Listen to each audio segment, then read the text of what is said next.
Yes, guys, how is everyone doing? I tell you what, there's never a dull day at this club, is there? Jeez, never a dull day at this club. Never a dull day. Yeah, it's official. You all know. We all knew days ago. I waited to see official announcements. Sam Allardyce is the new manager of Leeds United for the remaining 4 games of the season. Only Leeds could do this now. Only Leeds could do this now. Only Leeds. No one else. Just Leeds.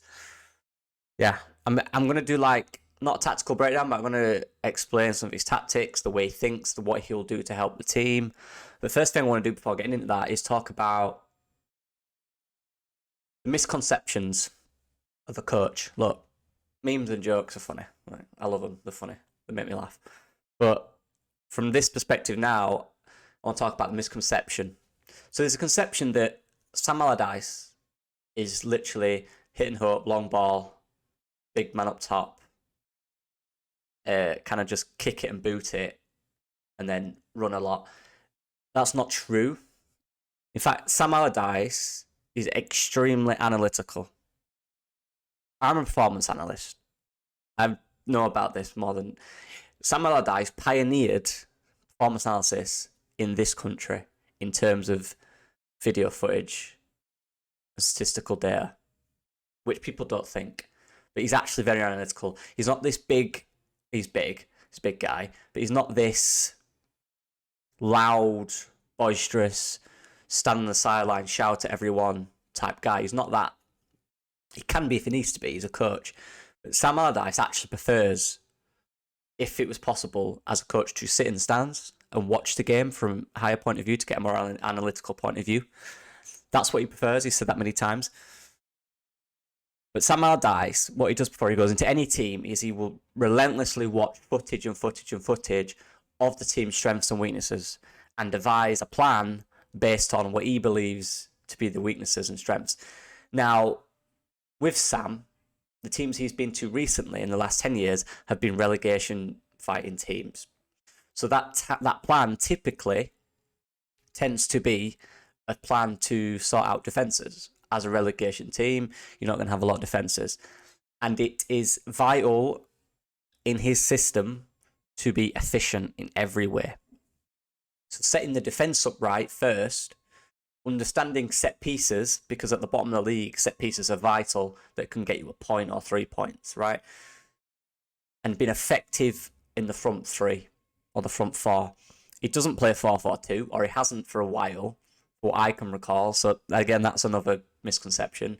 4-4-2, get it up. No, he usually plays 4-2-3-1, which we played this year. Having said that, he might identify differences in our team, given there's not that striker that he requires, really. Someone that's an aerial threat. I guess Bamford is a bit, but we'll see. But he usually plays a 4-2-3-1. And the idea of the basic formation is you have one guy at the back and one guy in midfield who can play the ball out wide. He likes width. He likes his wingers. But he actually likes his wingers to be flair. You think of what he's done with. He did well with Zaha at the club, JJ Okocha, Pereira at West Brom. He likes flair players. That's another misconception. He likes players that can get on the ball, run at defenders, and put a good crossing. Good crossing to him is important, which again might switch up the formation based on our players. He'll analyse that. So there's a misconception because of meme culture and people saying, he just loves, it's just a long ball. There's a lot of thinking, there's a lot of analytics that goes into his style and long ball, because he wants every moment to be effective, because that's important in a relegation fight. So he'll have one defender who can play those long balls either in between their defence and midfield in that pocket, or he'll have a midfielder who can play the ball out wide quickly, a ball play midfielder. We have that in Rocker. That is his skill. He can do that. So that will work. In terms of fullbacks, he doesn't like them to go up unless the opposing winger is deeper. So there's no space in behind to exploit the centre-backs, right? He likes the attackers to attack and the defenders to defend. Very basic and simple, but in his method, wants it to be effective, and it can be effective. Set pieces as well. It's very analytical. He works with every single set piece this season. He'll look at how we attack and defend them, and how we can be resilient, and how we can score from them. He'll look at them deeply. He will sort out the defence first, because that is the issue usually. And with Leeds, that is the issue. So what he will do his best to devise a setup which defensively we can be more solid and less at threat to counters, less at threat to 2v1s, 3v2s, 4v5s, you know what we usually are. So yeah, that's just a misconception that I want to get out of the way. It's not that he plays exciting football, but his aim is to play effective football based on analytical data, statistical data, and the team you have. And he's always done that. Another big opponent of his game component, another big component of his game is exploiting the weakness of the opponents. This is big. So for example, they are bad on set pieces. Of course, they'll want emphasis on set pieces. He will set up set pieces differently to adapt to their opponents. If they have a weak front post, they don't usually win headers from the front post, he'll adapt, he'll change it. Again, likewise, they have a weak player. He will focus that side. Best believe we're going to see William Yonto play. He will play the flair player. Jack Harrison, who perfect for Allardyce. A winger that can work back, but can also provide flair, can also put a cross in the box. I think if he has the right targets in the box, Jack can pick those crosses out. Maybe not as much when you know. Having said that, his assist last week was a great cross. Allardyce would have loved that goal. It's about percentage play. So he likes to exploit opponents, so he will adapt slightly each game to depending on the opponent. But he has his core principles, which he will stick by. And those principles will be defined by him so now, watching all the footage, analysing all the footage, and let's believe he's been doing it for days. Best believe. Look, I know it's mental. I know it makes no sense what's happening at this club. Having said that, the situation we're in, and do you know what? It makes me feel something. And I think that's what's doing me here. It makes me feel something. I feel something from this. I'm not saying in any way, shape, or form this is how I want to see our club go in the future. You know, getting someone in to try and save the last 4 games. But it gives me something. It gives me a little bit of something to hang on to. People can talk about his time at West Brom.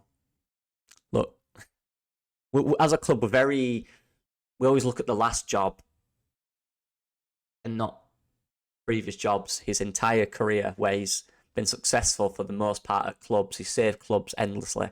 This blueprint, he saved endlessly. He's used endlessly at clubs and saved them. It's very, I don't know, it gives me something, because do you know what it is, right? Do you know what it is? The first thing he'll do, in terms of the players, the first thing he will do, he will find out if there's any problems. Straight away. He will find out if there's any problems. Sam Allardyce, believe it or not, is very big on psychology and nutrition as well. People don't know this. People just think he's, you know, all the memes about Chippy and all that, or he stood like that. That is brilliant, by the way. But he's very big on nutrition and psychology, and he was, again, another pioneer of that in the Premier League. So best believe the first thing he will do when he comes into the club is he will understand if there's any problems straight away, and he will do his best to rectify those problems. Now, the issue, as we've found out with our last 3 managers, with those psychology problems, is the players can't seem to get over it when certain situations happen. Is there rifts in the camp? I don't know. It's all news. It's all hearsay, right? If there is, best believe if anyone can get rid of them problems, whether that's sorting it out, having a chat with individual players, having a chat with the team and telling them the goal, or freezing people out, he will do that. He will do that. if there's still problems when he's there, that's a clear indictment of the attitude of some of the players, I'm afraid. But Sam Allardyce does not have a reputation of falling out with players. He's honest. He'll do what he does. If there's a bad egg in the camp, he'll deal with the bad egg. But all the good eggs, he is a very good guy for them. Right? He's a good guy for them. And let's get on to the players, because for me, talk about his West Brom side and other sides he's had. And I've looked at the team. There's some good players in there, Zaha and Cabaye and Benteke for Palace. Those are the ones I'm thinking of. You've got Pereira for West Brom. I'm looking at our team. And do you know what it is about our team, guys? You know what it is? I still think, and I've always said this, mentality is a big issue, which I think he might be able to sort. Taking that away from the side, imagine our side with a decent mentality. We see that mentality at the start of games, and we play good stuff. I think there's real talent in these players. I do. We constantly say this about them, but for me, it's mostly mentality. Because we've seen them play well. We've seen what they can do. We started the season very well, right? It's a clear mentality issue. Because I see talent. I see a way in which these players can play well as a team to not be relegated. I genuinely do. We saw it in the first few games under Javi. It was good. We played effective stuff. The guys were decent. They did decent stuff. Something happened and it changed that, which warranted the change of manager. So for me now, it's about just simplifying everything. Giving the players no fears, just a basic task. You guys defend. You guys win those balls. Midfield attackers win the second ball. That is big in this system, which we know under Jesse Marsch as well, that the players can do. Tyler Adams isn't playing, which is a big miss. Win those second balls and be effective up front. The wingers will give you chances to score. We will create set pieces, which we will be dangerous in, and the defenders will defend. No pressure to play out from the back. Play the ball into the areas that we work on at training. Let's be effective in those areas. Because these players, for me, are good enough to stay in this league. I genuinely think they are. And I say that because I look at his West Brom side, I look at the other side down there right now, actually. Not a lot of those players will play in the Premier League if their team get relegated. But I think 5 or 6 of our current starting 11 could be bought by teams in the Premier League or teams abroad in the top league. For example, Nantes. Even players like Somerville. I think we really have to simplify it for them. And this appointment for me does that. Don't get me wrong, it's not a situation I like to be in, where there's 4 games to go, we've changed manager, and we're bringing Big Sam in to save us. I don't want to be in that situation, but we are. So how do you get out of it? We could continue with Javi and figure out a way in which it was resolved, or we could go for it. And we've gone for it. Because at the end of the day, it's bad right now. So in this moment right now, there is no negative to bringing Sam Allardyce in. It's 4 games, however. That's not a lot of time to do anything. That's not a lot of time. I know Sam's used to working quickly. His blueprint is based on simplicity. It's very simple and basic, but it's got to be efficient. So for me, look, the City game is going to be a write-off. Although we are going to get a point. No, the City... After that, right, you had 3 winnable games. Games you're probably not going to win, given our form, given the way we play. But they are winnable. City's not really a winnable game, unless you get really lucky. They've got a really off day. They drop a lot of players. They have a really off day as well as that, and we play extremely well, right? And they miss a lot of chances. That's how you beat them. They have to be off. You can't beat them by being good. They have to be off. But there's something in this. It gives me something. I keep saying that, but it does. It gives me something. And I've watched a lot of content the last few days. And if you watch some other guys on here, I watched Joe's live stream last night.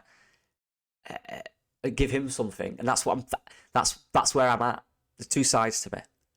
There's my analytical side, me trying to be thing here, but then there's my passion side, and that's what makes me as a person. But there is something in this, and I agree. There is definitely something here that can be made. Now, everything comes down to those players, though. Still, because they can decide whether they take to this or not. He can come in. Sam Allardyce, to me, needs to come in and say, look, I'm this guy. I was England manager, whatever, right? I did that. I am known for keeping teams in this league. I'm respected through the Premier League by all these coaches, Sir Alex Ferguson, Jose Mourinho, Pep Guardiola. I'm respected. Respect me, listen to me, and I'll get you out of this mess. That's what he will come in and tell them. And whether they take that good or bad is up to them. That is completely up to them. We will know from this appointment, at least, the problem this year. It's as simple as that. But this gives me something. It does give me something. We needed something. We needed something, didn't we? We needed just something. And this is something. It's not a lot of time for him, though. I know he's used to working quickly under hard circumstances, but not this. This is beyond. This is another level. But if the players accept the position we're in and they take responsibility and they listen to everything Sam has to say, there is a blueprint there to keep us in this league. Because I believe if the players change their mentality and believe in what the coach is saying, they are good enough to get us out of this situation. I genuinely think that. I think they can. But what could also happen is the players have no reaction to this. They continue to do what they do. They don't take in anything. They don't listen to the coach. And we just go down and spiral. It's as simple as that. There's a big opportunity at the end of this week for other teams to overtake us, and we can be in the relegation zone. Right? Then we have to have the mentality of, let's get out of that relegation zone with 3 games to go. Let's get everything we can from those games. And to do that, you have to listen to this coach who is highly respected by Premier League managers and players, maybe not by fans because of memes and everything like that, but he's highly respected manager in this country, highly respected. People talking about Pulis and people talking about Pardew. For me, he's not on their level. He's a different level. Just based on respect and based on what he's brought to the Premier League, what he pioneered, what I said at the start. That's my opinion. And I think we'll see, when we get them wingers on the ball in effective positions, we're going to see Will and Onto thrive in the system. I'm looking forward to it. And Jack. Whether he can sort the defence out, whether we can be alert enough to win second balls, because that's huge in the system, I don't know. I hope he can figure that out. If you can figure that out, we've got a chance. We do. We have a real chance of staying in this league. We do. But it's down to them guys on that pitch to accept what's happening and go with it. Respect the manager. Don't think you're bigger than the manager. It's as simple as that. But this gives me something, guys. It really does. I'm not saying it's going to keep us in the league, but I'm saying it could. It could keep us in the league. It could. It could. It could do that. This could. This could keep you in the league. It just could. It also couldn't, but that's down to the players now. Where we are right now, what position we're in, they have to decide to, we can get out of this, or they're giving up. Let's see. We'll find out. Because Sam will do his very best to sort any problems out, and if it's not sorted out, that's on them. That's on them. Because Sam is known for doing that. And if they can't deal with it, that's on them. But yeah, let me know what you guys think. Don't give up on Leeds just yet. This might not work. But it really could. It really could. It could work. Let's see. I don't know. I have no idea what to expect. I have no idea what's going to happen. Let's see how they react to this. Let's see how they can adapt themselves and their mentality to this situation. Let's just see what happens, man. Let me know what you guys think. It's a strange day, but let's run it. Peace.